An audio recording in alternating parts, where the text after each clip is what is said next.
তো hello viewers, আশা করছি সকলে ভালো আছো।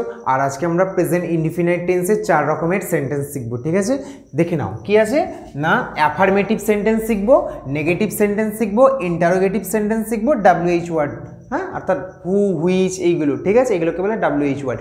এই ধরনের সেন্টেন্সগুলো আমরা শিখে নেব কি না প্রেজেন্ট ইনডিফিনাইট টেন্স এর মাধ্যমে। ঠিক আছে, আচ্ছা, প্রেজেন্ট ইনডিফিনাইট টেন্সের গঠনটা একবার আমি বলে দিই।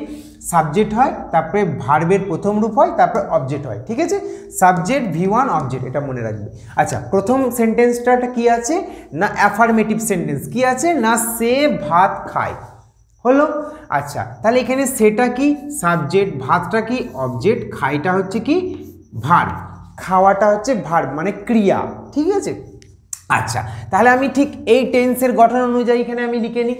কি আছে সে, তাহলে কি হয়ে গেল আমরা হি লিখে দিলাম, হি।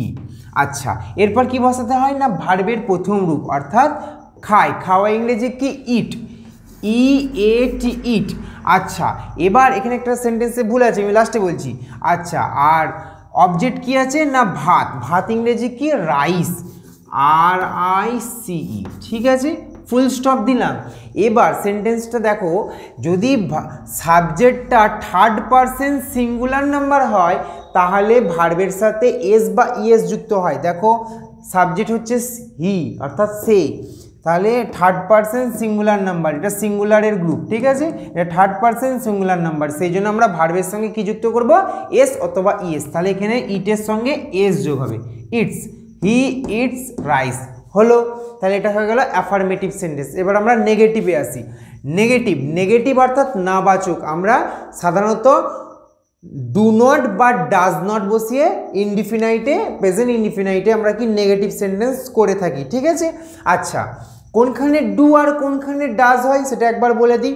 আচ্ছা, ডু হয় সব জায়গায়, ডু হয় শুধুমাত্র থার্ড পারসন সিঙ্গুলার নাম্বার বাদে সব জায়গাতেই ডু হয়। ঠিক আছে, আর ডাজটা কোথায় হয় না থার্ড পারসন সিঙ্গুলার নাম্বার হলেই ডাজ হয়। ঠিক আছে, হলো। এবার তাহলে আমি পূরণ করে দিই। সাবজেক্ট আমি আগে বসিয়ে দিলাম হি, হয়ে গেল। এরপর আমরা সাবজেক্টের পরই নেগেটিভ করতে গেলে সাবজেক্টের পরই নেগেটিভ নাবাচকটা বসাতে হয়, এই ডু নট বা ডাজ নট বসাতে হয়, সরি। তাহলে কি হয়ে গেল এখানে না আমরা এটা থার্ড পারসন সিঙ্গুলার নাম্বার, সেই জন্য আমরা বসাবো do, DOES, sorry does, does not, NOT, not, does not বসালাম। ঠিক আছে, থার্ড পারসন সিঙ্গুলার নাম্বার বলে নেগেটিভ করার জন্য ডাজ নট।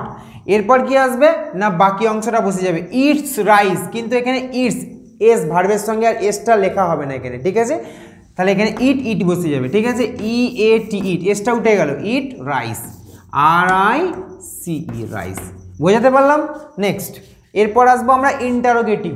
ইন্টারোগেটিভ সেন্টেন্সে কি আছে না সে কি ভাত খায়, সে কি ভাত খায়। তাহলে এটা কিরাম করে সেন্টেন্সটা তোমরা ইংলিশে রূপান্তর করবে না, শুধুমাত্র ডাজটা আগে দিয়ে আসবে, বাকি যে অংশটা আছে সেই অংশটা লিখে দেবে শুধুমাত্র এই নটটা বাদে।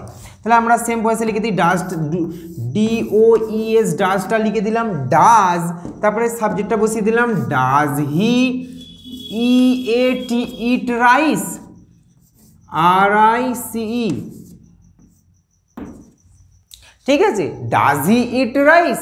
আচ্ছা, আর WH ওয়ার্ডটা কি আছে, কে ভাত খায়, কে ভাত খায়। তাহলে এখানে WH কে ইংরেজি কি হু। ঠিক আছে, তার মানে এখানে হু বসে গেল, হু, বাকি অংশটা বসে গেল হু ইট রাইস, ইট রাইস বসে গেল, EATS, ইটস রাইস, RICE, হু ইটস রাইস। ঠিক আছে, আশা করছি ভিডিওটা ভালো লেগেছে। ভিডিওটা ভালো লাগলে প্লিজ একটু লাইক, শেয়ার, সাবস্ক্রাইব করে দেবে। আর আমি নেক্সট ভিডিওতে প্রেজেন্ট ইনডিফিনাইট হলো এবার কন্টিনিউয়াস টেন্সের সমস্ত এই 4 রকমের সেন্টেন্স দিয়ে ভিডিও আনবো। ঠিক আছে, এরকম স্টেপে স্টেপে আমরা আনবো। আশা করছি ভিডিওগুলো তোমাদের ভালো লাগবে। ধন্যবাদ ভিডিওটা দেখার জন্য।